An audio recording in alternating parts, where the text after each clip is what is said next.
Olá, meus amigos, sejam todos muito bem-vindos. Eu quero dizer que hoje eu vou te mostrar como elaborar uma estratégia perfeita para as suas execuções. A execução não é tão importante assim, a execução tem tanta importância assim para o professor passar um grande tempo, um grande período, uma grande parte da sua vida falando sobre a execução. Olha, pode apostar que a execução, ela está na essência da justiça, na razão de existir da justiça. Por isso, porque ninguém procura um advogado para poder conseguir uma sentença. O que a pessoa quer quando procura você no seu escritório é o direito material, é o dinheiro no bolso, é a indenização, é receber de volta o carro, é conseguir a guarda do filho. Ninguém quer uma sentença, ninguém quer uma decisão. O que se quer é o bem da vida, aquilo que a pessoa foi buscar no seu escritório. E isso só se consegue por meio da execução.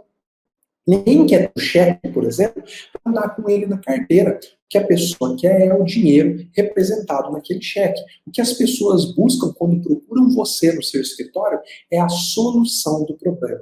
A solução concreta, real. A pessoa quer efetivamente um resultado. Então, eu quero que você entenda, e eu vou falar isso todas as aulas. Não adianta nada você lutar para conquistar um cliente, que não está nada fácil hoje conseguir cliente. Não adianta nada você levar anos para conseguir uma sentença favorável. Não adianta nada você levar anos para conseguir manter aquela sentença em recurso, se chegar no final da execução e você não encontrar patrimônio nenhum do réu. Todo o seu trabalho vai ter sido em vão, vai ter perdido tempo e vai ter perdido dinheiro, seu e do seu cliente. Então, você precisa, como essência do seu trabalho, se preocupar em como entregar para o seu cliente aquilo que ele foi buscar na justiça, aquilo que ele foi buscar no seu escritório. Você precisa se preocupar em entregar resultado. Mas, professor, no direito não é assim. Entregar resultado não depende do advogado. É o que você deve estar pensando, né? Vai ver que eu provei e vou te provar que o resultado positivo em uma execução depende 90% da atuação do advogado e só 10% de outros fatores, tá? Como a condição do executado, a demora da justiça. Veja, 90% do sucesso na execução depende, sim, da atuação do advogado. Se você está duvidando, fica comigo que eu vou te mostrar. Você deve ter lembrado da história do médico que só conhecia o exame do raio-x. Você lembra dessa história? O médico que foi procurado pelo paciente que estava com uma dor nas costas, só que esse médico só conhecia o exame do raio-x. Ele não sabia que existia sonância, ultrassom, tomografia, vários outros exames. Então o paciente chegou lá com uma dor nas costas, o médico mandou que ele fizesse um raio-x, ele voltou e o raio-x não mostrou nada. Lá no esqueleto dele, na estrutura óssea, não tinha problema nenhum. Como esse médico não conhecia outro exame, o que ele fez? Mandou o paciente embora, um remedinho lá para dor nas costas que não resolveu nada. O paciente, então, tinha algum problema, procurou um profissional. Por defeito do conhecimento do profissional, esse profissional não entregou o resultado que ele queria. Se esse médico conhecesse as outras ferramentas, os outros exames, a ressonância, a ultrassom, com toda certeza ele teria identificado que o problema daquele paciente não era na estrutura óssea, era numa estrutura mole, que só é possível ver no ultrassom. Muitas vezes, meu amigo, o advogado, ele não consegue sucesso na execução porque ele não conhece ou não sabe usar todas as ferramentas. É isso que eu mais vejo acontecer ao longo de 18 anos trabalhando com execução todos os dias. O advogado não conhece a ferramenta e ele não consegue ter sucesso. Muitas vezes o advogado conhece a ferramenta, tenta usar e o juiz atrapalha. Muitas vezes o advogado conhece a ferramenta, tenta usar, o juiz não atrapalha, mas o devedor consegue escorregar pelos vãos do dedo. Aí, o advogado tem que conhecer outras ferramentas de recuperação do patrimônio desviado. O que eu quero te dizer para você fixar e tirar essa crença limitante de que o resultado da execução não depende do advogado. Depende sim, 90% é a atuação do advogado. Os outros 10% tudo bem, e eu vou te mostrar ao longo dessa aula e ao longo de todas essas semanas que a gente vai caminhar junto. Qual é a segunda razão pela qual você deve estudar a prática da execução? Quem entrega resultado não precisa correr atrás de cliente. É assim em todos os ramos da nossa vida. Quem entrega resultado, fica tranquilo, os clientes vão atrás. Você lembra que eu te contei a história da nutricionista? Eu, há bem pouco tempo atrás, uns meses atrás, eu estava 12 quilos mais gordo, mais ou menos. Estava 12 quilos. E aí, eu procurei uma nutricionista, comecei a comer, segui o cardápio dela e perdi 12 quilos. E aí, eu encontrei um amigo que eu não via há um bom tempo. E ele ficou assustado. Ele falou, cara, como que fez para emagrecer? Minhas costas estavam tudo caindo, tenho que trocar muita roupa. E ele me falou, como você fez para emagrecer? Eu falei, cara, eu fui numa nutricionista, ela me deu um cardápio, eu comecei a seguir, não passo fome e emagreci. O que ele falou? Me dá o telefone da sua nutricionista. Por quê? Porque ele viu que a nutricionista trouxe resultado. O resultado dependia só da nutricionista? Obviamente que não, porque se ela não tivesse feito a parte dela e eu a minha, talvez eu não teria emagrecido. Na execução, meu amigo, funciona da mesma forma. Você precisa fazer a sua parte. Sem a sua parte, o seu cliente não vai ter resultado sozinho. E o principal, dar resultado para um cliente, que esse um cliente vai te trazer outros 10. Tem gente que fica louco aí, prospectando cliente, gravando vídeo na internet, fazendo de tudo, passando às vezes até vergonha para trazer cliente para o escritório. Mas o que adianta se no final você não dá resultado para o cliente? Imagina, o que você acha que é melhor? Um cliente satisfeito, que vai falar bem de você para todo mundo, ou 10 clientes para os quais você não entregou resultado para nenhum? 10 clientes que você não conseguiu entregar resultado. E ó, não adianta achar que não, mas o cliente sempre acha que no final foi o advogado que não fez tudo o que poderia fazer. E ele vai sair falando isso, tá bom? Por que você deve estudar a execução? Por que eu falo tanto sobre execução? Porque o mundo está em constante evolução. Se você ficar parado e não conhecer tudo o que está acontecendo, a sua advocacia vai morrer. Pode ter certeza disso. Cada dia tem surgido uma nova tecnologia, com ela, uma nova forma de penhora. Eu falei na aula de ontem sobre a penhora de créditos em aplicativos, né, como o Quinto Andar, o Airbnb, e vou falar hoje sobre penhora através do portal da transparência, vou falar em um monte de tipo de penhora moderna. Ó, se você que está aqui assistindo acha que a pesquisa no Sisbajude, né, que substituiu o Bacenjude, é suficiente para encontrar dinheiro do executado, você está fadado ao fracasso. Tá? Há muitos lugares onde o executado pode estar escondendo o dinheiro dele, amparado em novas tecnologias. E ó, o que é pior? Muitas vezes os próprios magistrados, os tribunais, desconhecem essas novas tecnologias e acabam aí nadando contra a maré. Então você precisa estar acompanhando a evolução da sociedade, conhecendo o que há de mais moderno na busca patrimonial, tá? Porque além de você estar sempre por dentro de todas as novidades, você também vai ter que ser o agente de transformação. O juiz só vai receber as novidades de penhora através do seu pedido. O juiz só vai passar a deferir, talvez não no primeiro pedido, mas no segundo, no terceiro, depois que você convenceu de que efetivamente é uma medida de penhora boa, efetiva. A jurisprudência dos tribunais sempre evoluiu dessa forma, com novos pedidos feitos pelos advogados. Você precisa estar amparado, você precisa estar por dentro de tudo. E qual que é a última razão para a gente poder mergulhar de vez no nosso assunto? O que me faz falar tanto sobre execução? Por que você tem que estar aqui comigo todos os dias? Porque eu acredito que você, assim como eu, não aguenta mais uma justiça que não traz resultado. Ninguém aguenta mais ter lei no Brasil que parece privilegiar apenas o devedor. Ninguém aguenta mais, né, alguns atores do processo que parecem mais atrapalhar, que parecem mais jogar contra para a execução de resultado.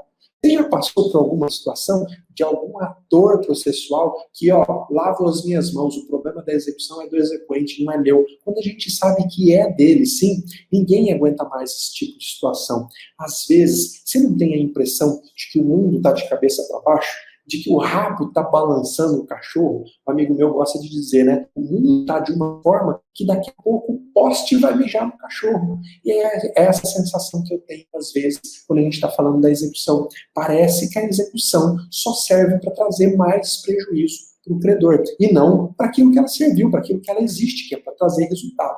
Então, meu amigo, minha amiga, a gente precisa virar esse jogo. A justiça precisa funcionar e dar resultado efetivo. E isso só vai acontecer, a gente só vai ter uma justiça de resultado quando a gente começar a se indignar, a não se conformar mais com a situação de hoje. Enquanto a gente ficar assustado, acomodado, aceitando as coisas como elas estão, a gente não vai mais conseguir resultado. Então, eu quero te dizer, se você, assim como eu, se você não se conforma mais com essa realidade, eu quero te chamar, eu quero te convocar para entrar no exército dos inconformados. É isso, um exército que vai usar como principal arma o conhecimento. Nós vamos estudar aqui mecanismos e conhecimentos para mudar essa realidade. Agora, me fala aí, ó, você é um acomodado ou você é um inconformado? Se você for um acomodado, tá tudo bem, você só não pode continuar reclamando. Agora, se você for um inconformado, eu quero te dizer que a partir de hoje eu vou te dar informações para a gente mudar essa realidade. Eu também não me conformo mais e eu não vou mais aceitar esse tipo de situação. Agora, meus amigos, o principal está aqui, ó. Nem sempre é o maior exército aquele que ganha a batalha. Quem geralmente ganha uma batalha é o exército mais preparado, não o exército mais numeroso. Não adianta a gente ter aqui, ó, milhares de pessoas se inconformando, não aceitando mais a situação, se a gente não tiver organização e se a gente não se preparar para a batalha. Por isso que a partir de agora nós vamos começar a nossa preparação. Nós vamos começar, ó, a afiar a nossa arma do conhecimento. Hoje eu vou te ensinar como montar uma estratégia prática de atuação na sua execução para que você não aceite mais as situações como elas estão postas, para que você possa se indignar, mas se indignar com conhecimento. Não é só ir para as redes sociais, xingar todo mundo, falar que nada adianta, não. É se indignar com o conhecimento, mudar a realidade da forma como que ela está posta. Ao longo das nossas aulas, e eu vou te dar ferramentas concretas, aquela execução que você não tinha resultado, que está lá travada, patinando, você vai fazer o jogo virar. Bom, o que você precisa é ficar comigo e, principalmente, o que você precisa é não se conformar com a situação. É claro, meus amigos, que a gente não vai conseguir virar esse jogo sozinho. A gente precisa que os magistrados estudem mais. A gente precisa, efetivamente, que os tribunais abram mais a cabeça. A gente precisa mudar muita legislação. Mas sabe o que eu prefiro fazer para começar? Cuidar daquilo que está ao meu alcance. O que está ao seu alcance e ao meu é estudar e conhecer medidas efetivas da execução. E, ao mesmo tempo, nós vamos criar mecanismos para mudar todo o resto, tá bom? Vamos lá, então, agora olhando de cabeça. Estratégia prática de atuação. Estratégia para você atuar na sua execução. Para mim, meus amigos, a execução ela é como um jogo de xadrez. Você já jogou xadrez? Ou tem mais ou menos uma ideia do que é o jogo de xadrez? Inclusive, eu recomendo, né, o Gambito da Rainha, uma série da Netflix incrível, que tem o xadrez como pano de fundo de uma história maravilhosa, o Gambito da Rainha. Bom, no jogo de xadrez, para você que conhece minimamente o jogo de xadrez, você só tem chance de ganhar se você se preparar estrategicamente para o jogo. Se você deixar para pensar na execução, assim como no jogo de xadrez, se você deixar para pensar na execução e no jogo de xadrez só quando o jogo começa, muito provavelmente você vai levar uma surra, você vai levar um checkmate do seu adversário. A execução é assim. Sem uma preparação prévia, você vai perder, você vai errar. No xadrez, você só tem uma mínima chance de ganhar se você conhece bem as regras do jogo. Se você sabe a função de cada peça, para que serve, para que serve o bispo, para que serve a rainha, para que serve o cavalo, se você não conhece as peças e se você não conhece a regra do jogo, com toda certeza você vai perder. Na execução é a mesma coisa. Se você não conhece os procedimentos executivos, se você não sabe aí os atos processuais na prática, se você não sabe como que serve, aliás, para que serve, né, e como que funciona cada sistema de penhora de bens que o juiz tem acesso, muito provavelmente você vai dançar. Você vai levar um checkmate da execução. Você, meu amigo, tanto na execução quanto no jogo de xadrez, você só tem chance de ganhar se você souber se antecipar as jogadas do seu adversário. Você só tem chance de ganhar se você souber pensar sempre uma ou duas jogadas na frente. A execução é a mesma coisa. Se você não se antecipar ao próximo despacho do juiz, a chance é grande de que a sua execução vai acabar indo para o arquivo, vai acabar sofrendo pela prescrição. Então, coloca uma coisa na sua cabeça. Se até hoje você levava a execução no modo Zeca Pagodinho, qual que é o modo Zeca Pagodinho? Deixa a vida me levar, né? Vida leva eu. Nadando conforme a maré. Se você levava a execução no modo Zeca Pagodinho, muito provavelmente é isso que está te impedindo de ter sucesso. Você tem que encarar a execução como um jogo de xadrez. Conhecer, aliás, atuar estrategicamente, conhecer as peças e a regra do jogo e sempre pensar uma ou duas posturas lá na frente. Dependendo daquilo que acontecer na sua ação, você vai tomar uma atitude. Se acontecer A, você já sabe que a sua atitude tem que ser B. Se acontecer B, a sua atitude tem que ser A. Isso é muito, muito importante que você faça. Eu quero que a partir de hoje você encare a execução como efetivamente um jogo de xadrez, beleza? Bom, então, o que é agir estrategicamente? Eu falei que um jogo de xadrez você tem que atuar estrategicamente. Mas o que é isso na prática? Primeira coisa que você tem que fazer é sempre se preparar com antecedência. Eu vou te mostrar aqui hoje como fazer isso. Segunda coisa que você tem que fazer é conhecer em detalhes o procedimento executivo e a função de cada ator processual. Vou te mostrar os procedimentos executivos, os principais. Nós vamos estudar na prática como que funciona cada procedimento executivo. Tá? Nós vamos fazer isso, pode ficar tranquilo. E você tem que estar sempre preparado para a próxima jogada, para saber como agir, para saber o que pedir quando você receber uma intimação judicial. Isso é agir estrategicamente. E pensando em te ajudar a agir estrategicamente, hoje eu vou começar a te apresentar aquilo que eu chamo de método PPCR. Vou repetir, método PPCR. Hoje eu vou começar a te apresentar esse método. Eu chamo de PPCR. São quatro, é uma sigla, né, que representa o nome do método, que já eu vou te explicar como que ele funciona. Esse método é um método de atuação na prática da execução que eu criei, que eu desenvolvi ao longo da minha carreira.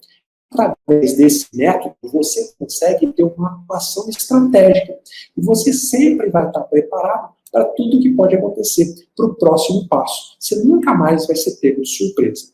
Esse método, ele é baseado em 4 passos. São 4 passos estratégicos e são fundamentais que vão garantir para você o recebimento de um crédito.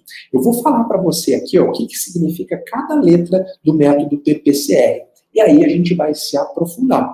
Eu vou falar para você que o primeiro passo do método PPCR é a prevenção.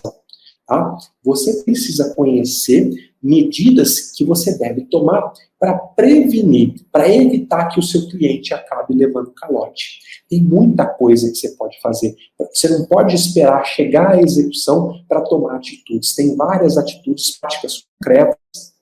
Eu vou te ensinar aqui, vou te ensinar ao longo dessa semana, fica tranquilo. Esse é o primeiro P do PPCR, prevenção. O segundo P é o P de procura ou perseguição de bens. Você precisa ter o seu sistema de busca, de procura de bens do devedor. Você não pode ficar dependendo apenas do juiz. E você também, principalmente, precisa conhecer a função e o alcance de cada sistema que o juiz tem à disposição deles. Ao mesmo tempo, meus amigos, você precisa ter novas ideias e, principalmente, como eu já disse, acompanhar a evolução tecnológica para saber onde encontrar o patrimônio do réu. Fica tranquilo que nós vamos aprofundar nesse pilar, né, nesse passo da procura, ainda na aula de hoje. Então, vamos lá. PPCR. Prevenir, procurar. E o C vem de coerção ou coação. Você precisa, se você ainda não conhece, você precisa conhecer e saber quando usar as medidas que estão previstas em lei para forçar, para coagir o executado a pagar o débito. Como assim, professor? Como coagir o executado? Sim, a própria lei traz várias medidas que você pode aplicar no seu processo para forçar o executado a sair da inércia. Qual é a principal postura do executado? Geralmente ele fica lá, na posição cômoda, de braço cruzado, esperando as coisas acontecer. Eu vou te ensinar hoje mesmo, vou te ensinar uma medida para você coagir o executado a pagar o débito. Então vamos lá.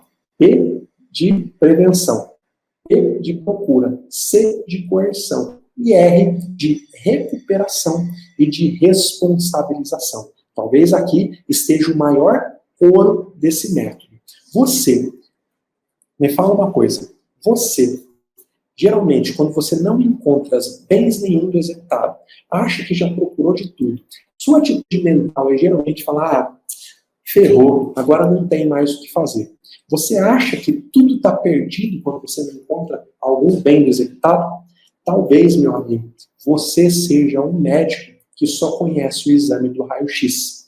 E por que eu estou falando isso? Porque você precisa saber como usar. Aliás, primeiro você precisa conhecer, depois você precisa saber como usar todos os mecanismos de recuperação daqueles bens que foram desviados, que foram fraudados, que foram ocultados pelo devedor. E você também precisa saber usar os mecanismos de responsabilização de terceiro.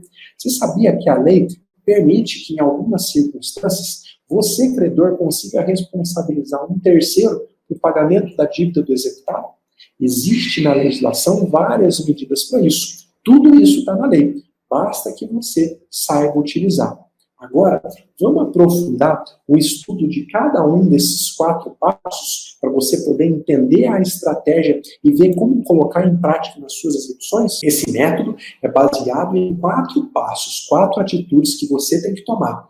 Prevenção, procura ou perseguição, coerção e recuperação e responsabilização. Vamos aprofundar agora? Vamos lá? Primeiro passo, então, que é o passo da prevenção. Você já ouviu falar que o direito não socorre quem dorme? Muito provavelmente na sua faculdade você já ouviu isso, né? O direito não socorre quem dorme. E isso se aplica muito à execução. Por quê? Porque existem medidas que estão previstas na própria lei que você pode tomar antes, inclusive, de uma contratação. Quanto mais depois do não pagamento. Tem medidas que você pode tomar antes mesmo do seu cliente contratar um negócio, antes de existir um débito, e que podem prevenir, que podem evitar que lá na frente o seu cliente fique sem receber. Eu vou contar para vocês, se eu não estou enganado, exatamente na primeira aula da semana da execução de sucesso, a história da doutora Angelina, uma advogada que lutou anos e anos para ganhar uma ação que ia render para ela honorários de R$200 mil. Ela conseguiu uma sentença favorável, ela conseguiu que o recurso mantivesse a sentença. Quando foi tomar posse de uma fazenda que era objeto de discussão, a fazenda simplesmente já estava na posse de um terceiro. E aí, por que eu conto essa história e vou te contar na primeira aula? Só estou te dando um spoiler aqui, tá? Para te mostrar que se a doutora Angelina tivesse tomado uma medida de prevenção que está prevista na lei, ela não teria tido o azar que ela teve de ganhar, mas não levar. De trabalhar anos e anos e depois não receber os honorários ad êxito que ela havia combinado com o cliente. Você não pode perder essa história. Essa história eu te conto na primeira aula. Mas e na prática, professor? Me dá exemplos aí do que eu posso fazer para prevenir um calote. Bom, se você é procurado pelo cliente no momento ainda de uma contratação, o cliente está te procurando porque ele vai vender uma fazenda e ele tem medo de não receber, por exemplo, basicamente você pode exigir garantias reais daquele que está comprando. Por quê? Uma vez que você exige garantias reais, que ele dê um outro bem no negócio, que ele coloque um fiador, você diminui as chances do calote. Essa é uma medida dentre várias que você pode tomar ainda na fase de contratação. Mas você também pode realizar negócios processuais com o devedor. Quando ele já se tornou devedor, e você talvez vai fazer um acordo, dar mais uma chance para ele pagar o débito, ainda extrajudicialmente, você pode fazer um negócio processual. Eu vou te ensinar em detalhes durante a semana da execução de sucesso como que você faz para que o próprio devedor concorde com a penhora do salário dele, caso ele não venha pagar no futuro, tá? Inclusive, vou falar, muita gente acha que o STJ proibiu a penhora de salário para pagamento de honorários advocatícios. Muito pelo contrário. Eu vou te ensinar na aula 1 como tomar essa medida de prevenção. Hoje eu estou te mostrando que a medida existe, só falta você aprender a aplicar. Por exemplo, você pode exigir em um negócio jurídico que o contratante, ele traga um fiador e que o fiador dê o próprio bem de família. Ele pode dar a casa onde ele mora como garantia. Se a dívida não for paga, essa casa vai servir de garantia para o débito. Você está tomando medida de prevenção. Existem medidas que você pode tomar após a existência do débito, mas que servem para prevenção. Você já deve ter ouvido eu ensinar sobre a averbação premonitória, que está prevista, se não me falha agora, no artigo 827 do Código de Processo Civil. A hipoteca judicial, eu vou ensinar sobre a hipoteca judicial, se não estou enganado, na aula 1 também da semana da execução de sucesso. Eu vou te ensinar como aplicar na prática essa medida de prevenção, tá? E se você age preventivamente, lá na frente não tem calote, não tem como o devedor desviar o patrimônio. É claro, gente, aqui eu estou falando brevemente, mas existem na legislação inúmeras medidas de prevenção. Fica tranquila que ao longo dessas aulas eu vou te ensinar várias dessas medidas. É claro que não dá para despejar tudo aqui na mesma aula. Primeiro passo, nós já superamos, que é a prevenção. Acho que ficou bem claro para você. Segundo passo, vamos lá. Procura ou perseguição. Procura ou perseguição. Você precisa ter um sistema de estudo patrimonial do devedor. Professor, o que é isso que você está falando? O que é o sistema de estudo patrimonial do devedor? Bom, você precisa, meu amigo, primeiro de tudo, aceitar e entender que é sua a obrigação de entregar resultado para o seu cliente. Não é do juiz, não é do sistema, não é de nenhuma outra pessoa. É sua. Tá? E o que você tem feito para garantir esse resultado? Eu estou te chamando para uma reflexão, tá? A obrigação de dar resultado para o seu cliente é sua. O que você tem feito? Ou você não tem feito nada e está aí esperando passivamente que o judiciário vai fazer por você. Eu já te digo, tá? Infelizmente, da forma como nós estamos hoje, que não está certo, nem é a ideal, ninguém vai, dentro do processo de execução, procurar você patrimônio do devedor. Não vai fazer isso. Eu concordo com isso? Obviamente que não. Eu acredito que o Estado pode ajudar e pode ajudar muito o exequente. Mas eu estou aqui para te falar a realidade, como as coisas acontecem. Se eu falar para você, vai lá para a execução e fica quietinho que o juiz vai procurar patrimônio para você, você vai cair do cavalo. Isso não vai acontecer. Deveria acontecer? Eu até acho que sim. Eu acho que a execução tinha que ser ex officio. O juiz tinha que usar todas as ferramentas que ele tem, vasculhar a vida do executado, sem o exequente precisar fazer nada. Afinal de contas, o Estado já reconheceu um débito. Por que o Estado vai trabalhar para depois não dar resultado nenhum? Mas, meu amigo, minha amiga, eu estou aqui para te dizer como as coisas acontecem. E, infelizmente, as coisas acontecem assim. Tá? O resultado na execução, ele não vem se você ficar parado. Então, assim que o cliente te procurar, presta atenção no que eu vou te falar, assim que o cliente te procurar, antes mesmo de você entrar com uma ação de conhecimento ou com uma execução, você precisa acionar o seu sistema de estudo patrimonial do devedor, tá? Mas para isso, você precisa ter um sistema de estudo patrimonial do devedor. Me fala uma coisa, se o cliente te procurar hoje, e falar assim, ó, eu quero entrar com uma ação contra a Varig. Tem gente aqui que não sabe nem o que é Varig, né? A Varig já foi a maior empresa de transporte aéreo do Brasil. Tá? Só que a Varig faliu, a Varig não existe mais. Se o cliente te procurar e falar, eu quero entrar com uma ação. Eu tenho um cheque aqui da Varig. Você vai entrar com uma ação contra a Varig?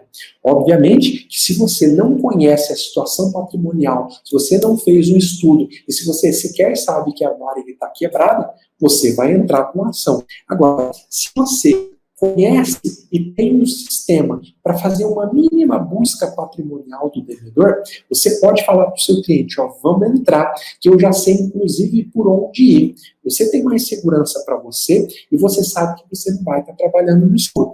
Você precisa ter um sistema de estudo patrimonial.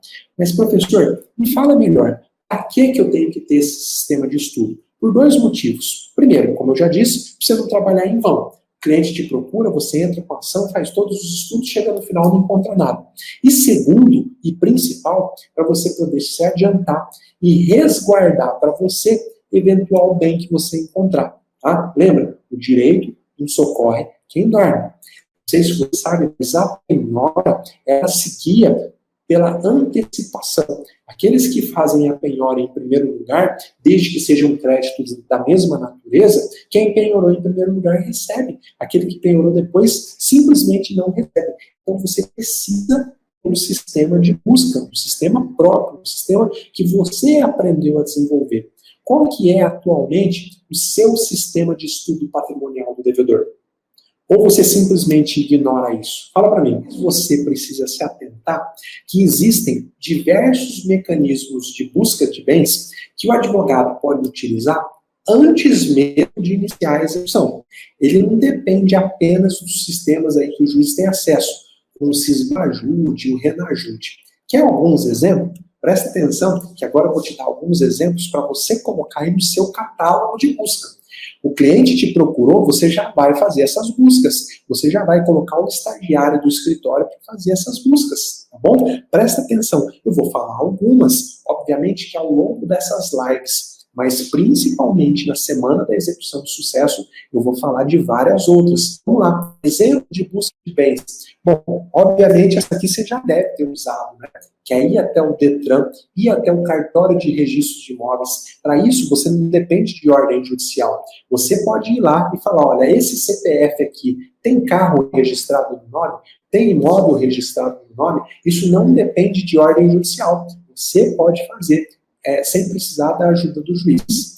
Na semana da execução de sucesso, eu vou te ensinar como achar carro e imóvel do devedor, mesmo que esses bens não estejam registrados no nome dele, mas com prova de que são dele.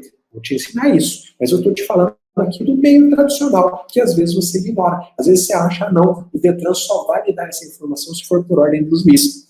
E ó, meus amigos, não se espantem, tá? Tem diretor do Detran que desconhece a lei, tá? Tem diretor do Detran que nega essa informação. Eu sempre falo para os meus alunos, peça por escrito, porque daí ele não vai ter como se negar. E se ele negar, você tem a resposta para você entrar com o mandado de segurança.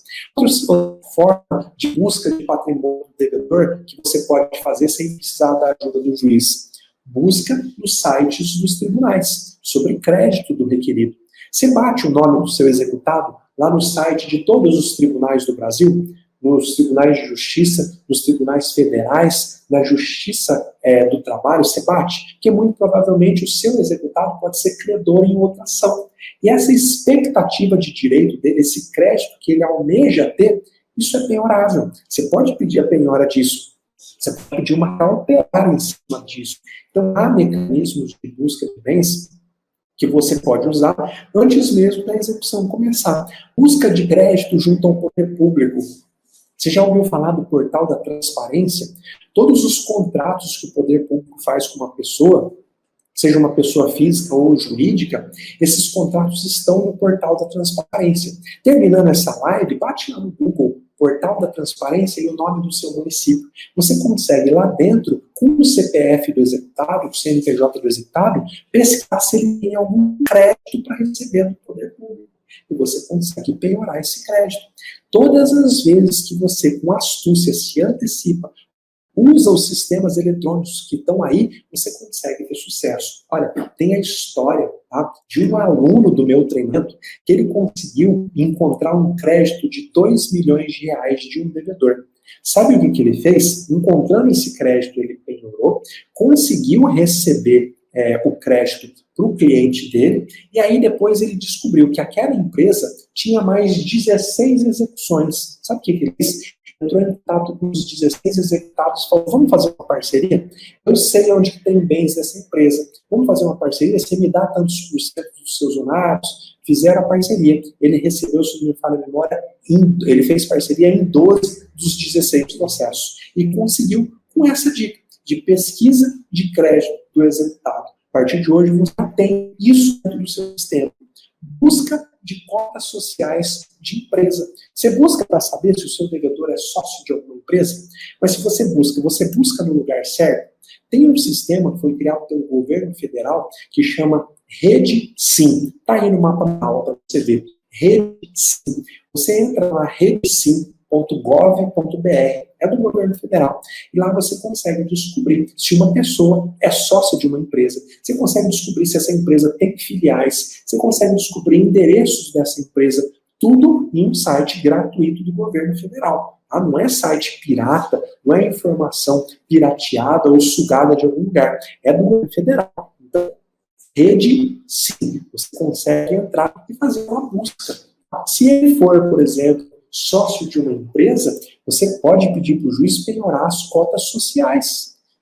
É possível penhorar as cotas sociais. O que eu quero assim, é que toda vez que você se antecipa, principalmente usando aquilo que não depende do juiz, você está 10 passos na frente. Você está várias jogadas do jogo de xadrez na frente do seu adversário. Você não precisa e não pode ficar de braço cruzado, meu amigo. A única dica que eu quero dar aqui de busca patrimonial que não precisa da ajuda do juiz é o portal aqui que chama SeguroCred. Esse portal SeguroCred, os meus alunos têm usado com muito sucesso. Ele auxilia muito na busca de endereço do executado, na busca patrimonial do executado, chama SeguroCred. E o que os meus alunos me disseram é que parece que você só paga se a resposta for positiva. Eu não sei ao certo se funciona assim, não tenho vínculo nenhum, não tenho nenhuma ligação com esse portal, que é uma empresa privada. O que eu estou te passando é a que tem funcionado com os meus alunos e que pode funcionar para você. Tá? Eu quero que você experimente. Lembra da aula de ontem, onde eu disse que a ousadia é um requisito fundamental para você ter sucesso na sua execução? Nós estamos aqui falando exatamente do quê? Da procura, da perseguição. Eu disse que você precisa ter um sistema de busca patrimonial. Você tem que ter lá 10 itens, pelo menos, onde você vai buscar patrimônio executado sem precisar do juiz. Agora, ao lado disso, você precisa saber exatamente o que pedir para o juiz quando você for intimado para indicar bens à penhora. Você acha, eu já disse aqui, você acha que a iniciativa de indicar bens à penhora é sua ou é do juiz? Você acha que o executado vai indicar bens? Muito provavelmente não vai indicar. E você conhece, sabe como que funciona todos os sistemas de busca de bens? Você acha que só existe aí o Bacen-Jude, na verdade, né? Já está superado. Você acha que existe só o Sisbajude, o Renajude, o Infojude?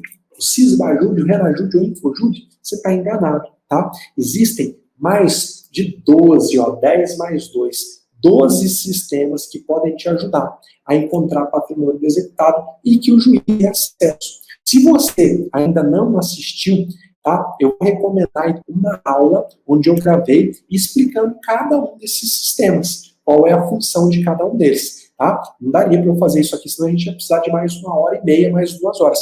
Se você não conhece o sistema, como que você vai pedir para o juiz?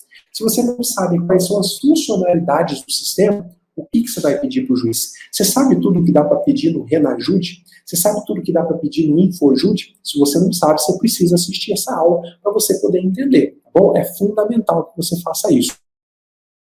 Você acha que você deve solicitar logo de cara a consulta a todos os sistemas que você conhece? Você acha que lá na petição inicial você já vai falar assim, eu quero que faça a busca no Bacen-Jude, no Renajude, no Infojude, no Jude e assim por diante?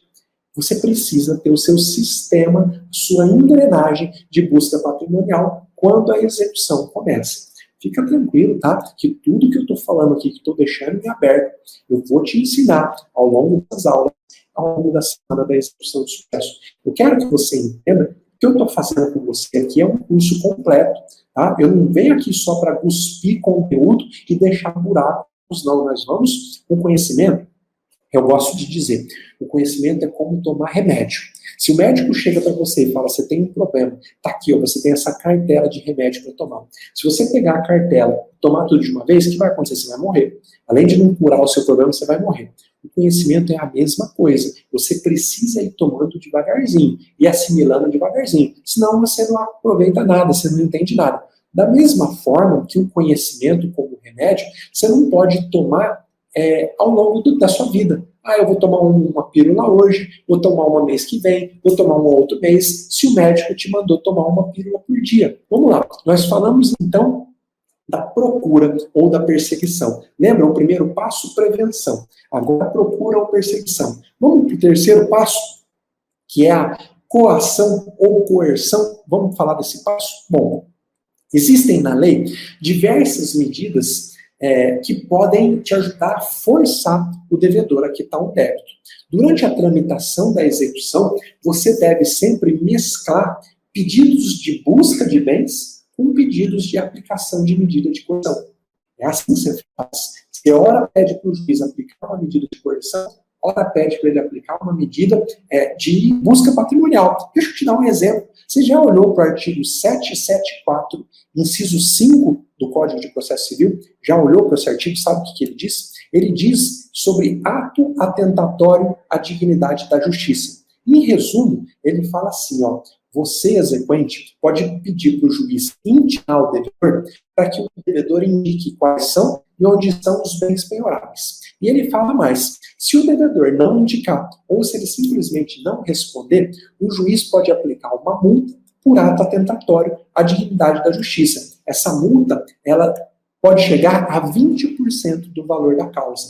Isso é uma medida de coerção. Sabe o que eu faria se eu fosse o exequente? Sempre na petição inicial, eu já pediria para o réu ser intimado para que ele indique quais são e onde estão os bens dele sob pena de multa. Se ele não indicar, muito provavelmente ele não vai indicar, ele vai ficar quieto, e depois você encontrar dinheiro, encontrar veículos, você vai falar, excelência, o executado de conduta atentatória de dignidade da justiça. Ele ficou na inércia quando ele deveria ter informado que ele possuía esse bem. Então, eu peço que seja aplicada uma multa de 20% do valor da execução. Veja, é uma forma de você forçar o executado e ainda assim aumentar o valor da dívida. Professor, mas o que adianta eu forçar se o executado não tem nada? Bom, você só vai descobrir que ele não tem nada lá na frente, depois que você esgotar todo o sistema de busca e esgotar o que eu vou te ensinar daqui a pouco, que é a recuperação e a responsabilização. Mas não é melhor você já aplicar medidas de coerção? E ó, existem várias medidas de coerção. Você já deve ter ouvido falar aí da apreensão do passaporte, apreensão da CNH do executado, aquela penhora porta adentro, que é uma medida muito constrangedora. Ninguém quer o oficial de justiça na porta da casa, na porta do apartamento, na porta da empresa. Ninguém quer isso, né? Isso, quando acontece, geralmente faz o executado sair da inércia e correr para procurar fazer um acordo. Então é importante você saber usar essas ferramentas. Vamos para o nosso quarto passo. O quarto passo, a gente fala de recuperação e de responsabilização. Professor, eu cheguei agora, estou meio perdido. Do que você está falando? Resumindo, eu estou falando que você precisa ter uma estratégia para ter sucesso na sua execução. Eu te disse que eu criei um método, que é o método PPCR, que vai te mostrar como agir estrategicamente na execução. O primeiro P é de medidas de prevenção, o segundo P é de medidas de procura, né, perseguição de bens do executado, o C são medidas de coerção, e agora nós estamos nos 2 R's, recuperação ou responsabilização. Vamos lá, você precisa saber usar os mecanismos de recuperação daqueles bens que são desviados, que são aí ocultados, que são fraudados pelo devedor. Você buscou bens do executado, mas nada encontrou. E aí, o que você faz na prática? Você desiste? Você fala, dando essa execução? Realmente, se você age assim, pode ter certeza que você é um médico que só conhece o exame do raio-x. Você está mandando o seu cliente embora sem esgotar todas as ferramentas que estão à sua disposição. A lei, meus amigos, você precisa entender. A lei, muito embora tenha todos os seus defeitos, ela busca proteger a boa-fé. E por isso, lá na lei, e não só no Código Civil, no Código de Processo Civil, tá? Mas no Código Civil, no Código de Defesa do Consumidor, em várias legislações esparsas, a lei ela procura prever a existência de mecanismos de proteção do credor, que permitindo que ele recupere aqueles bens que foram desviados, que foram ocultados por ele, por executado, né? Você já ouviu falar dessas medidas de recuperação? O que talvez você não saiba é como usá-las na prática. Você já ouviu falar de fraude à execução? Já ouviu falar de fraude contra a penhora? Já ouviu falar de fraude contra credores, a famosa ação pauliana? Já ouviu falar da ação declaratória de simulação? Todas essas são medidas de recuperação de bens desviados, de bens fraudados. E o que mais você precisa é saber quando utilizar cada uma dessas medidas. E eu sei que nesse momento você deve estar sendo traído pelo seu pensamento, dizendo assim: ah, isso é muito complexo. Ah, isso não é para mim. Sabe o que você está fazendo com você? Você está se reduzindo a esse tamanho aqui, ó. Você está deixando de se valorizar por não querer conhecer um instituto que é muito simples de ser aplicado. Ah, professor, mas eu tenho um colega, ou eu mesmo já tentei na prática e não deu certo. Larga de ser covarde, não é porque deu errado uma vez que vai dar errado sempre. Nem em todos os casos, todas as doenças, cura com remédio. Às vezes você aplicou errado, às vezes o juiz julgou errado, e não é por isso que você vai desistir. O remédio é bom, o remédio só é adequado para a doença certa, e é isso que nós vamos fazer. Eu vou te ensinar ao longo dessas aulas, vou te ensinar na semana de execução de sucesso quando usar cada uma dessas medidas de recuperação. Quais são os requisitos dela? Como mostrar na prática que isso está acontecendo? É muito importante que você faça isso, tá bom? Agora, outra coisa, você precisa também entender e saber usar os mecanismos que estão previstos na lei para responsabilização patrimonial. Responsabilização é diferente de recuperação. Você recupera um bem que é do devedor e que ele desviou, e que ele fraudou. A responsabilização é diferente. Como regra, e você sabe disso, o devedor, ele responde na execução para o pagamento de uma dívida com os bens dele. Essa é a regra, tá? Com aquilo que está registrado dele. Isso está previsto lá no artigo 789 do CPC. Essa é a regra, a responsabilidade patrimonial. Ele fala lá, o artigo 789, o devedor responde com todos os seus bens presentes e futuros para o cumprimento de suas obrigações, salvo restrições estabelecidas na lei. É essa frase, depois da vírgula, que salva. É aquilo que está disposto também no artigo 790, que traz aí hipóteses em que, mesmo estando no nome de outras pessoas, um bem pode ser penhorado para pagar a dívida do executado. Artigo 790 traz clara a responsabilização. Quando é possível que um bem, mesmo estando registrado no nome de outra pessoa, seja penhorado para pagar a dívida do executado? Você conhece essas hipóteses? Sabe como aplicar cada uma delas na prática? Eu vou te falar quais são essas hipóteses e nós vamos estudar várias delas ao longo desses dias, tá? Então, se a partir de hoje você achar que porque você não encontrou patrimônio nenhum executado, tudo está perdido, a execução está frustrada, essa é uma atitude de quem não está preparado. Mas você que está comigo, que está fazendo parte do exército dos inconformados, você não vai mais se conformar com essa situação. Você não vai mais se acomodar, ficar de braço cruzado, porque você não encontrou o patrimônio executado. Não encontrou? Vamos procurar recuperar. Não conseguiu recuperar? Vamos procurar responsabilizar. Só depois de esgotar todos esses passos, toda essa caminhada, é que aí eu te autorizo a pensar em desistência. Mas assim mesmo, você vai morrer atirando. Você vai lá na batalha, você vai cair, mas você vai estar atirando. Quer ver alguns exemplos de medidas que podem te ajudar a alcançar, aqui está escrito recuperar patrimônio, mas está errado, a alcançar outros bens que não estejam no nome do devedor? Tem muitas aqui que você conhece, com toda certeza. Você já ouviu falar, muito provavelmente, da desconsideração da personalidade jurídica. Professor, mas na prática isso é muito difícil de usar. Tem juiz que não dá de jeito nenhum. Talvez você está pedindo de forma equivocada. Se você pedir da forma exata, no momento adequado, com toda certeza você vai conseguir. Você já ouviu falar da responsabilização de grupos econômicos? Você sabe se a empresa que você está executando, se ela pertence a algum grupo econômico? Você sabe como que faz para parar, por exemplo, um bem que está registrado no nome da filial por uma dívida da matriz? Isso é perfeitamente possível e tem mecanismo prático para você fazer isso. Tá? Mesmo tem jurisprudência sacramentada do STJ.